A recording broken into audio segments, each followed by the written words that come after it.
Dear 11th standard CBSE students, நான் உங்கள் metro Karunakaran. In exercise number 1.6, 400 people இருக்காங்க. இவங்க ரெண்டு லாங்குவேஜ் தான் பேசுறாங்க. ஒன்னு ஹிந்தி, ஒன்னு வந்து இங்கிலீஷ். அப்போ ஏதோ ஒரு டவுன்ல ஒரு 400 people இருக்காங்க, அல்லது ஒரு ஸ்ட்ரீட்ல ஒரு 400 people இருக்காங்க. அவங்க 250 பேர் வந்து ஹிந்தி பேசுவாங்க, 200 பேர் வந்து English பேசுவாங்க.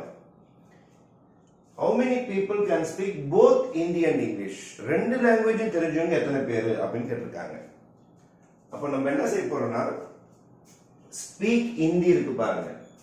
Speak Hindi n of h, h னா ஹிந்தி பேசுறவங்களோட எண்ணிக்கை 250 வச்சுக்கலாம். அதுக்கு அடுத்தது 200 ஸ்பீக் இங்கிலீஷ் சொல்லிருக்காங்க. அப்ப இங்கிலீஷ் பேசுறவங்களோட எண்ணிக்கை 200 வச்சுக்கலாம். இந்த 400 people என்பவங்க total people who speak English அல்லது ஹிந்தி அல்லது இங்கிலீஷ் ஹிந்தி ரெண்டு பேர் சேர்ந்து கூட பேசலாம்.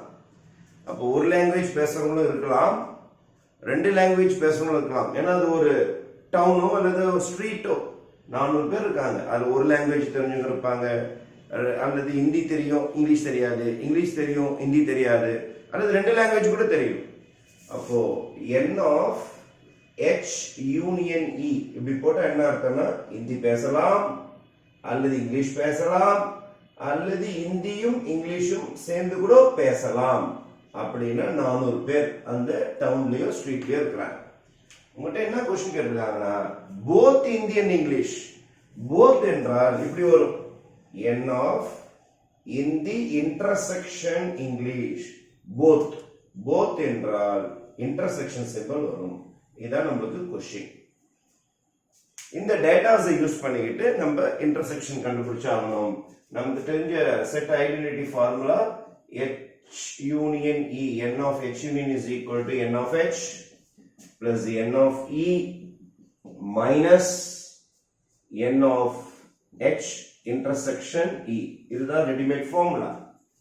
அப்ப h union e க்கு பதில் you can use 400 is equal to n of h 250, n of e or 200 minus n of h intersection e. இதான் நம்ம கண்டுபிடிக்க போறோம். இத அப்படியே வச்சுக்கலாம், h intersection e. அதுக்கு அடுத்தது 400 is equal to இத ஆட் பண்ணிக்கலாம், 450 minus n of h intersection e. இதுக்கு இந்த பக்கம் அடிங்க, மைனஸ் இந்த பக்கம் வந்து பிளஸ் ஆயிடும். n of h intersection e is equal to 450 minus 400. Therefore n of h intersection e is equal to 450 ல 400 போச்சுனால வந்துரும் 50.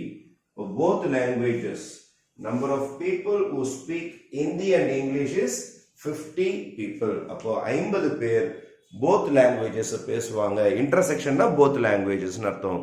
அப்போ n of h intersection e என்றால் number of people who speak both English and English, sorry, Hindi and English is 15 சொல்லிட்டு நீங்க எழுத வேண்டியதுதான். Thank you.